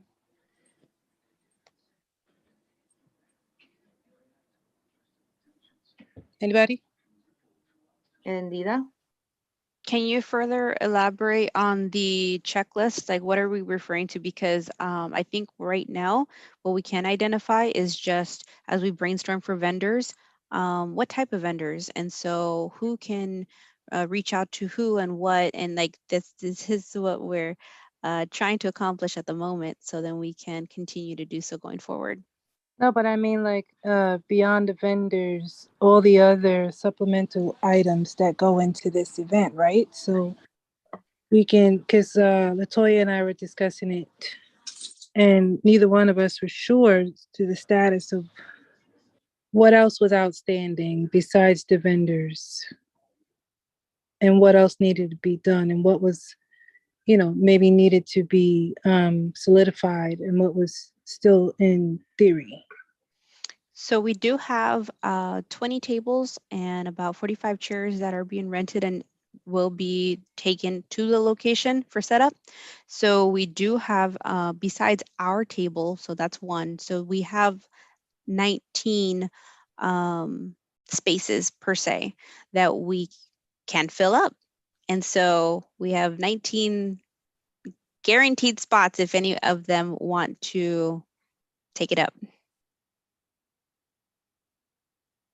And then the other thing is, I know that people started reaching out to different folks. I had circulated a list earlier today, just a basic list of who I was thinking to reach out to. Did everybody get a chance to update that? Take a look at it.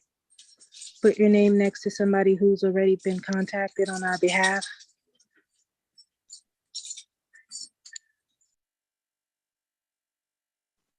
I haven't, but I'll be looking at it tonight, Crystal. Okay, thank you so much. I just don't want us both to reach out to the same person because you're so much more fancy than I am. Yeah, all right, well, I will let you know if we both reached out to the same person or not. Okay, So, thank you.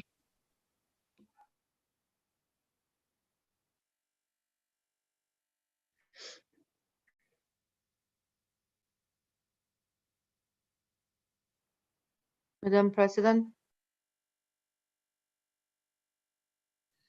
I am listening, and as I am listening, I'm looking to see, because I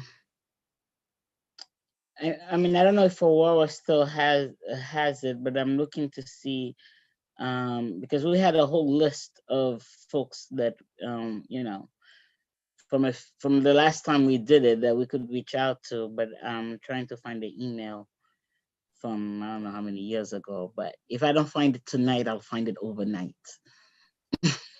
Unfortunately, I haven't been able to attend any of the meetings that has to do with this events arrangements, as all the meetings have overlapped with 100 other, you know, meetings that I have been attending. So. Yeah, so, but did anybody like contact Montefiore? Montefiore?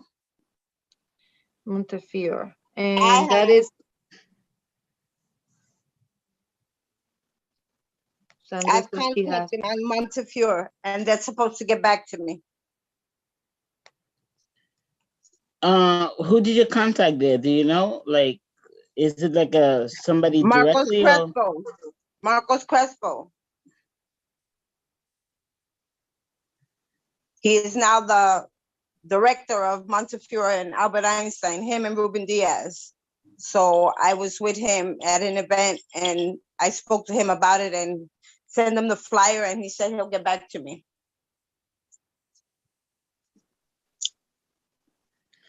Okay, so the last, my last contact, not that I'm not saying to contact Crespo, but was Jason Caraballo, or am I pronouncing that right? Or Caraballo? Yeah, you're pronouncing it right. Jason Caraballo, yeah. So, and he's the one that connected us to most everybody else. Let me see if I can forward that, and maybe if Crespo, you know, I assume, you know, such a high level job that it may be harder for him to get back to people. So maybe you can try to connect with, you know, some of these other bureaucrats to see what we can get moving. Makes sense. One more thing, I did reach out to a photographer for the events. So he wants to, present his work to you guys to see if he can volunteer to take some pics of us dancing and doing the yoga and all that stuff. Wouldn't that required photo release, permission slips and stuff like that? Yep. Well, not for us, but maybe for the kids. But I mean, that's easily resolved if you just have a. If I'm sorry, Farah, I have to disagree with that. If the pictures are going to be posted somewhere, even an adult has to sign a photo release. Right, I know. What I'm saying though is that, if you say pictures will be taken and will be used, right? Usually an adult, that's understood, but for the children, you actually have to have the signature of the parent. So I'm saying that that's easily resolved if we, we prepare some kind of, what do you call it? A form where, where they can sign, at the event itself, where you present them with the form. When and they say come they to will be- sign in, You're right. you let them know that we'd like to take photos, and is it all right to include their children in it? And let them sign something that says, yes, it's all right. Just to be on the safe side, I think they should just really do a full release, themselves and their children.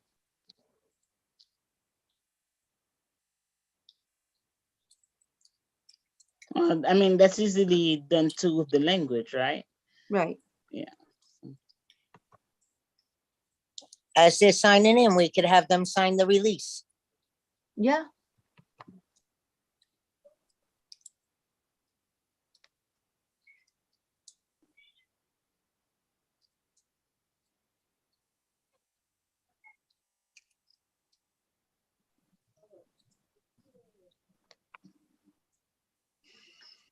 What other vendors should we be having, hopefully in attendance?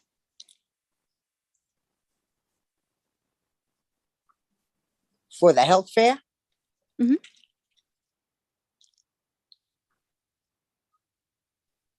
I guess it's like people that could offer insurance to people that don't have, stuff like that. The last time we had, like, Farah got heart healthy, someone for HIV. There was like so many vendors there. They were coming in spurts. As one was leaving, another one was taking that table, because they could only stay for a lot of amount of time. So, like, even if we do get a lot of vendors, like, some of them could only come from 10 to 11 or 10 to 12, like that. And then another one could only come from 11 to 1. They were doing it like that. So we got to make sure whatever vendors we're getting, we know how much time they could stay.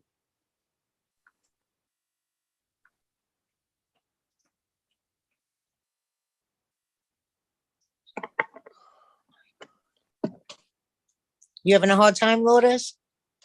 Your wire's Yeah. tangled? I see you trying to untangle it. Yeah.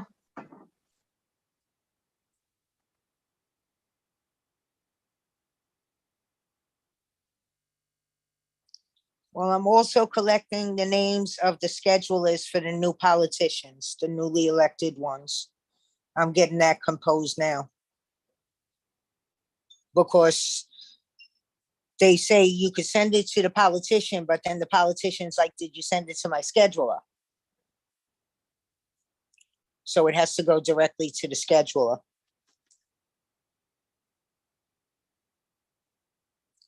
Which I started this week, making phone calls to collect the schedulers' names. Awesome, cool. Yeah, let's segue into the legislative breakfast. We, from what I've been told in the past years, There are awards that are given. I don't know what that means, so may you enlighten me in the direction to set that up. I believe we honored some of the DOE employees. Parents. At the legislative breakfast. Oh, sorry. I thought we were still on. No, that's Parent Day. We do the parents. At the legislative breakfast, it was DOE employees that we honored. I believe Richard got an award at the last one.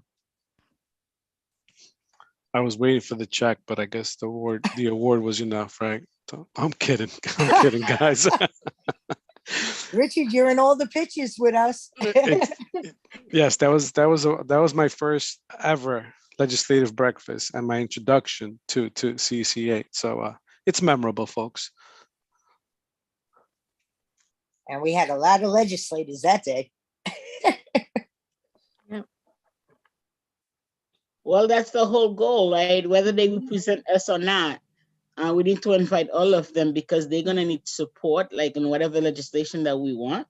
So it's like, so if they come together and they understand, if somebody who represents us is putting a bill forward, they actually representing the whole Bronx, right? It's not just a need for CC8, but a need for the whole Bronx and probably the whole city, right?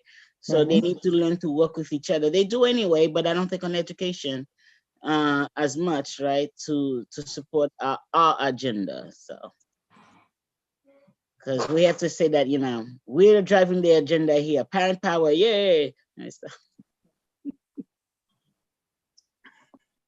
Like what Benedetto come for like 5 minutes and disappeared? And he's the educational director.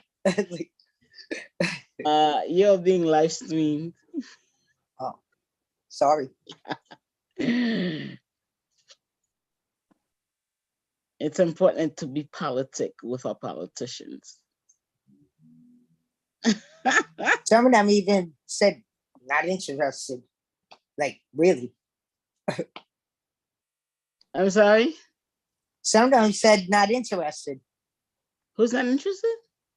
Some of them had said that when I was they're not making all interested those in what? phone calls. Or flat out no's.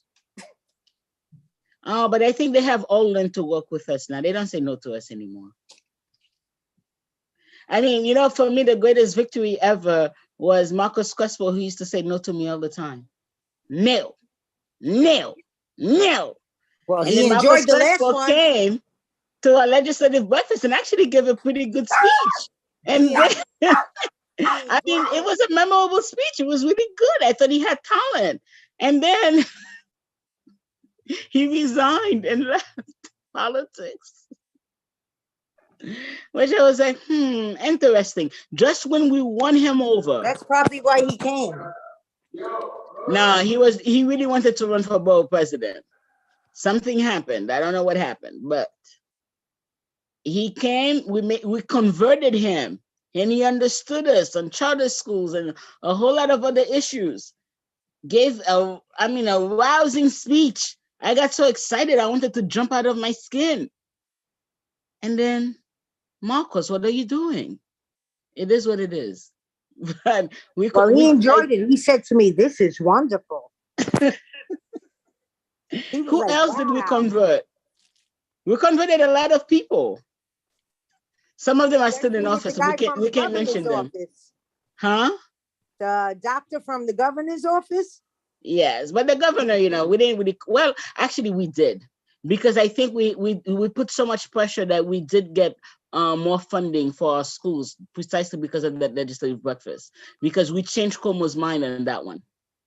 And we got him to start paying more attention to underserved schools. So actually, you're right, Aurora, we did. So we have to make some more magic again this June. But now I think they're pretty much speaking our language now, more or less, because before, when we started talking like that, I think our politicians were like, who are these people? Why are they talking like this? Now they repeat some of our stuff, so. So I think we are getting there. Making strides. Yes, we are. How soon should we be sending out direct invites? And what kind of invites, email or mail? All of the above. That's how we corner them. We go every This way they we say they chase didn't them. get it. If you email them, give them a phone call and send it by mail, they can't say they didn't get it. Yep. And we are everywhere. We chase them. I mean, I've had words said to me like, "My God, when am I gonna see you again? When am I gonna see you again?" And I'm like, "Do you want to see me again?" "No, I don't want to see you again." "Okay, just say yes." And I get my yes, and then they see me again. That's what I do. I go email. They will do the email, the phone call, and I personally show up on them, and they're like, just like you said, Farrah. How many times am I going to see you until you Going give in me the a side, going in the yes? side. All the time. But it's actually important to do that. You know why? They get a lot of invitations to a lot of things. So if you are not in their faces, they could easily just say, you know, something else comes up and they'll tell, you know, their chief of staff or their scheduler to just cancel on us. But if they are seeing us all the time and we're always calling them to remind them or have conversations, invite them to, you know, give us some money, or, well, they don't really give money, but they pay for stuff for us and stuff like that, then they know, oh, they are fully invested. So it doesn't matter what else comes up. CC8, gotta go to CC8. So that's the reason to keep doing that, because otherwise they'll cancel us, you know, like, it's like being in a relationship, you know. Oh my God, I agree. You make a date with someone and then they sting you up because, you know, they found somebody more interesting to go out on a date with. And it's like, what are you doing? Can't do that. Look at Richard. I'm sorry, guys. I'm just curious. Are we still talking legislative breakfast or what just Yes, happened of on the course. agenda? Sorry. Yes, we're making an analogy here. Got it. All right. We don't want elected officials to dump us for some other event. No worries. Just wanted to just double check and do a time check. It is 8:02, folks. Okay. Well, what else is on the agenda? I think pretty much that's what we're working on, right? Did we solidify the food for the legislative brunch yet? Yeah, I think that's the only food that's really solidified, right, Angela? Didn't she say Barrinos? Yes, I sent all of that via email. So food will be provided by Barrinos. That's who will be catering for us. We have tables and chairs that will be sent over.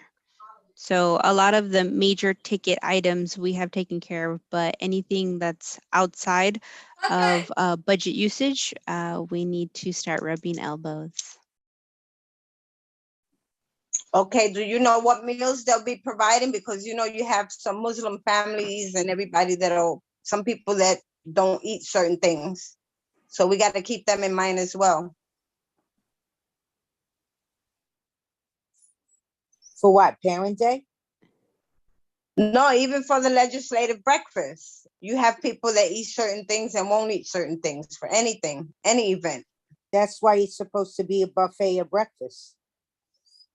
It's it's a hot meal buffet style. It's a continental thing with an array of things. So whatever they don't eat, they walk right by. If there's going to be bacon, if you guys are going to have bacon I think that what Sandra is trying to say is that if you guys are going to have bacon or sausages, make sure that they are turkey bacon, turkey sausage, as not everybody eats pork.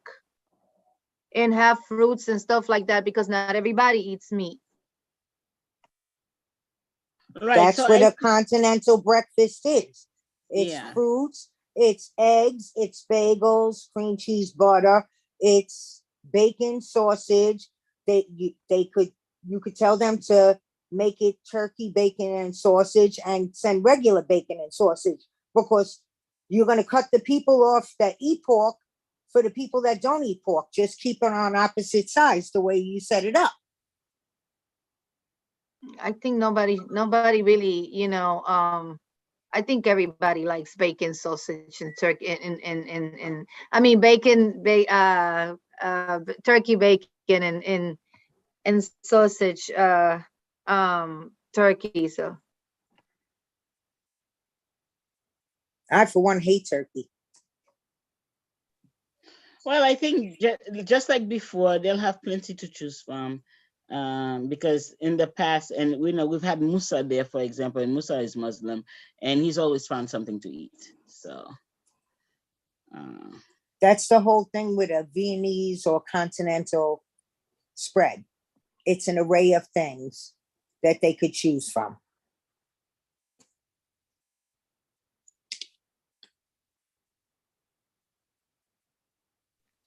all right. I mean, anything else that we need to discuss? I guess Parent Day, but I don't think we've like how I don't think we're that far along for Parent Day, right? Because that's a little bit more fuzzy in our minds. I'm just concerned about the permits. Did we get the permit for the location for, I thought it was Family Day, but Parent Day? Well, Family Day, Multicultural Day, I guess it's what it's on the flyer, but it's the same idea. We said Multicultural Family Day, I think is what we said. Well, isn't Farah a PA president in that building? Right, Work so your to magic, catch girl. everybody up to speed, a green location is at, what is it, PS or MS 131, where it was originally done from Albert Einstein. Albert Einstein, thank you, from a previous event. Yep, and Lourdes got us the original one. Because So Lourdes was PA there. I did reach out to the PC for permit use, and so I'm just waiting for a reply back. it was always actually a collaborative work between 131 and 448. It was never just 141. The campus, you know, it was always a collaborative work between the two of them. Right, and then yeah, but hopefully we can get some CBOs to come along so we can provide some of these other stuff that we've been dreaming of in terms of well, Superintendent John just said we can get the permits if we need, so. Yeah, Madam President, can you, Yes. I'm sorry, I'm multitasking. I'm in the DPAC meeting and a CC meeting. Before I was at the at my own PA meeting and CC. So, story of my life. Yeah, can you tell me what is it that they're looking at what is it that they're looking for 131 and 448 for? Parent Day. Okay. Balloons. Because Parent Day Orchard will be at Beach- All right, Lourdes, here's the problem. We were gonna do Orchard Beach, but it turns out that's the Puerto Rican Day Parade Day. Orchard Beach is crazy on that day. right. That's why we said So we're you're safer looking doing it at at a school. We're safer doing it at a school, you know?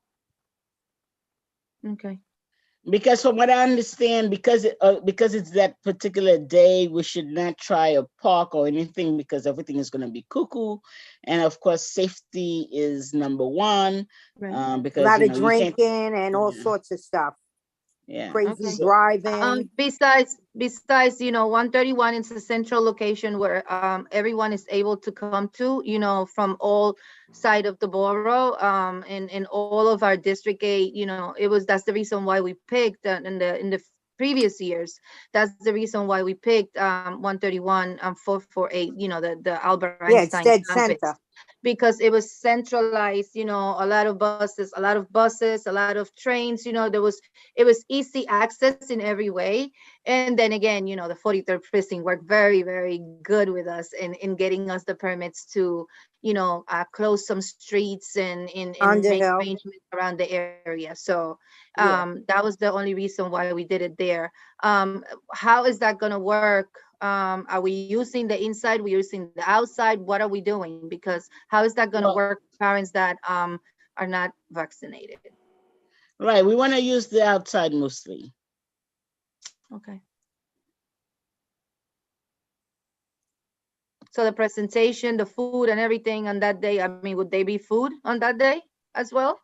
Yes. Because mostly that was what what the inside of the school was used for, for the sitting down dinner presentation of the awards and so on and so forth. That's what the inside was used to set up all of that, where everybody was able to come in at a certain time after enjoying the outside and some workshops in the inside.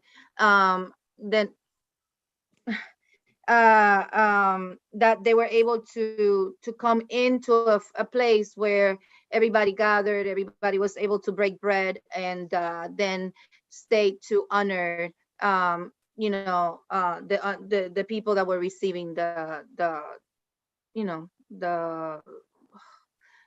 certificates. Remember, we did certificates that were from the district office, as well as certificates that were from it was district and CEC collaboratively, and yeah, and then as well as how do you call it, some were given actually by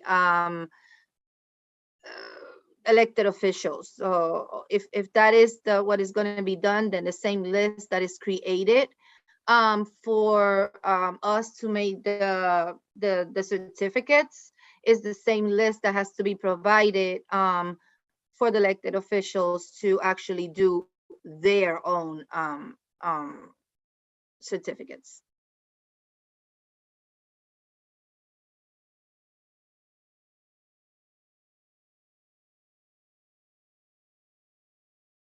Hello.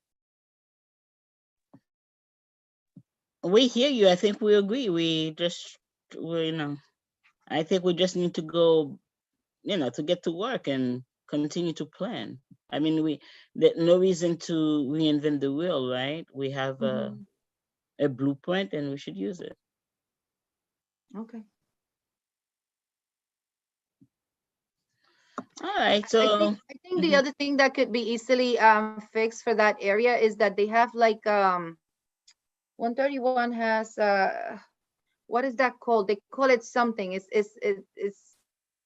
inside the building, but outside, like it's air out. What is that called? That area? Courtyard? It's like a courtyard, yeah, but it's really linked. It's really like inside the building is just like a little where we could probably also set up some tables, like Miss Rodriguez said it's the arcade. Yes, the rotunda, there you go, where they could just if you're not using that for anything else, then you could probably set up tables and food and some stuff in there, just for those parents that might not feel comfortable being inside with so many people and so on and so forth. So it's just that it will not be the same, because it will be like breaking them apart, and it was so much more beautiful when we came together, break bread together, and then everyone was able to be presented with their certificates and be recognized by either their family members or their school communities and so on and so forth. It was so much beautiful. Yeah, well, COVID has taken a lot of beauty from our lives, so we'll have to make do as we try to get back to normal, if we ever manage that. I don't know if that we will, because I think COVID has the last word. As humans, we like to think we have the last word, and nature likes to remind us, ooh, not so fast. No, actually, I like to say the Almighty has the last word. Well, for me, when I use nature, universe, the source, Almighty, they're all, There you go. Okay. So, yeah, well, but I think our parents and our attendees are probably like, okay, go work this out, on email and in other places, and come back with next time with more details for us. And we're going to say, yes, sir, yes, ma'am. So we should probably adjourn now, yes? Unless somebody else wants to bring up something that we cannot work out on email or what have you in separate conversations. Because I don't think we need to bore to basically Motion to adjourn? Second. Second.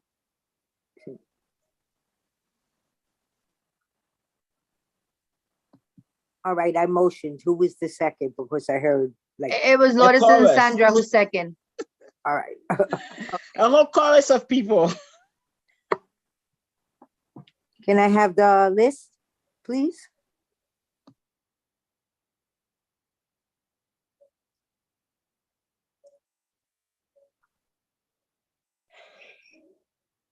Motion to adjourn CEC Working Business Meeting Wednesday, April 13th, 2022.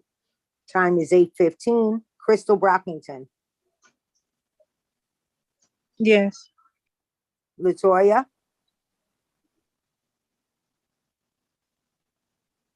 Latoya still on? She's at the hospital with her son, so she might not be able to speak right now. Okay, but she was on. Sandra, Yes. Farah, Yes. Lourdes, Yes. Sabrina, Sabrina had to leave. She had a family situation. Aurora is a yes. Gina's absent, Dolly's absent. And Latoya's here. So 1, 2, 3, 4, 5, 6. We have 6 yeses. Sabrina wasn't here, and Gina and Jadali. Meeting adjourned. Have a Well, good night, everyone. Have a good night. We're so lucky, right? Because if Good we didn't make night. call, we were gonna have to stay here all night. Not me. Good night. Good Good night, night. everyone. Happy night. Easter. Thanks, everybody. Happy Enjoy Good your night, evening. everyone. Mr. Good night. Interpreters, who's going to Good count us night. out? Ms. Erendida? Thank you to everyone at Face. Thank you, Richard. Thank Erendida, you all. everyone at Thank you, Face. interpreters. 3, Interpreters.